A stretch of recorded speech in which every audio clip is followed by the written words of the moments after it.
Let's get talking now on this budget matter. Joining us from our Abuja studio is the spokesperson of the House of Representatives, Honorable Abdulrazak Namdas. Many thanks, Honorable, for joining us on the program. The big question a lot of people will be asking is, the role of the National Assembly or the lawmakers is to, well, look into those figures, appropriate and all of that. Some people will debate that the National Assembly don't have any business putting in new projects, and it looks so much that that is a grievance of some of the lawmakers who spoke on the floor yesterday. As it stands, some people say yourself and some other of your colleagues don't have the right to insert into the budget.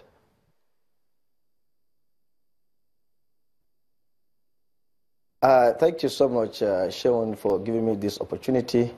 I want to clearly tell you that it can only be a debate, but I want to tell you that the National Assembly has powers to appropriate funds because we represent the people. We are the true voice of Nigerians who brought us here, 360 of us in the House of Representatives, 109 in the Senate, and therefore we are the ones who know what is happening on ground. And if you look at Section 59 of the Constitution in respect of money bills, Section 81 and Section 82 makes it very clear that this is our powers to also appropriate. So I would be so surprised if we are debating on this matter. I think we should move forward at this point, and each time the National Assembly engages the executive in an attempt on budget issues is for us to come on the same page and be able to make impact, identify their priorities. So if we engage with the executive, it's not as if we have surrendered our powers to the executive, but it's in the interest of Nigerians. So, and then people should not mistake some of these engagements as if we have surrendered our positions. I think, just like the Speaker said, there is no point debating on this matter. Check the Constitution of Nigeria, it is very valid. And in any case, we have the judiciary to interpret, the executive to execute, and us and the legislature to make law. And we will not usurp the powers of the executive, and we will not expect that the executive will also not usurp the powers of the judiciary. And I want to tell you clearly, just like the leaders of both chambers said, the vice president may not have made those statements. It may have been misquoted out of context. From the portion of the Constitution that you're quoting, I tried to look at where the law did say whether or not the National Assembly can create projects or the National Assembly can invent projects. It does look so much at the provision of the Constitution is just for them to look at the figures, not to create new projects. And perhaps some of the delays that we saw in the signing of the budget by the acting president, are you embarrassed that at the 6th month of the year, we only had the budget signed into law?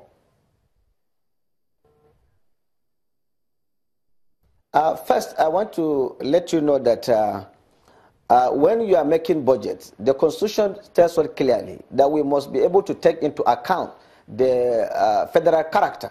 We live in a country that is very heterogeneous. We have regions, and therefore every group should not be shortchanged. And it is only the people, the representatives of the people, that can only tell you in the southeast this is what is expected, in the northeast where I come from this is what they want, in the north central, in the northwest, in the southwest and southeast. All these are only the true representatives of the people that can tell you. So if you come out with budget details, if the presidency submits estimates and proposals to the National Assembly, we turn it into budget. And if we look at it critically, that it does not reflect the federal character, and in some ways that we feel that there are things that should go to a particular group of people, we have the right to put those things in those budgets. That is very clear.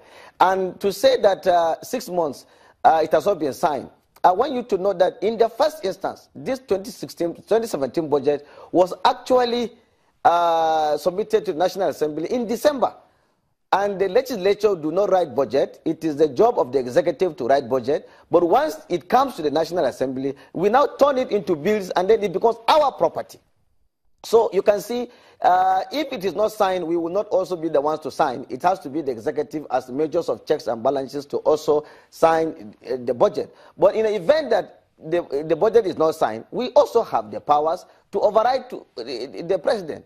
And we can do that by having two-thirds, not only two-thirds of the entire members of the National Assembly, but two-thirds of those seated in the chamber to consider those. But in order to avoid crisis, in order to avoid face-off, all we want is development. It is important that both the legislature and the executive, and in fact the judiciary, are on the same page for the good of Nigerians.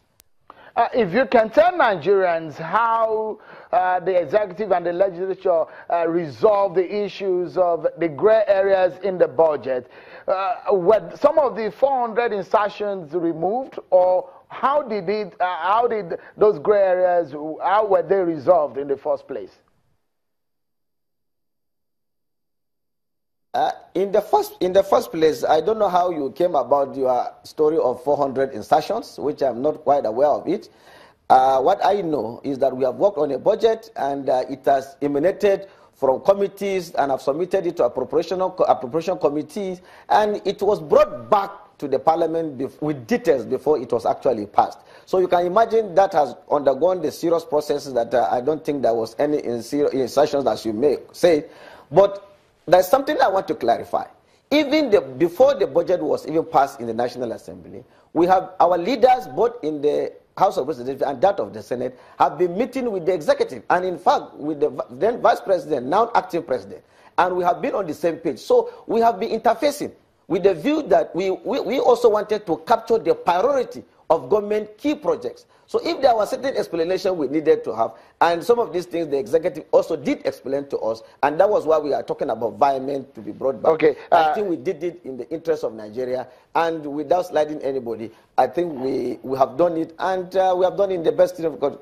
Okay, I mean, if you look at the performance of the 2016 budget, what is the percentage of performance? Because I know the National Assembly has the prerogative, the oversight to look into how the budget is being performed. What is the percentage of performance of the 2016 budget? And with what the executive has said that they want to regularize the budget year, the budget calendar, how possible is that? And well, if I may throw these also in, the acting president did say that this budget will take us out of recession. From what you have read, is that plausible?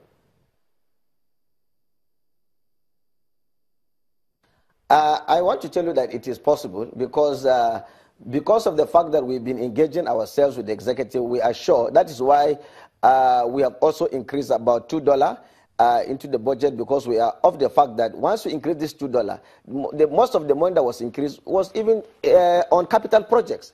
We used to be expended on capital projects, not even overhead. So you can imagine it was done with good purpose, because by the time you inject so much money into the system, and then the infrastructure development is there, key projects are undergoing, we'll get out of this recession. That I can assure you that. And about whether the president will bring the budget and ensure that it is in January. That depends on the presidency.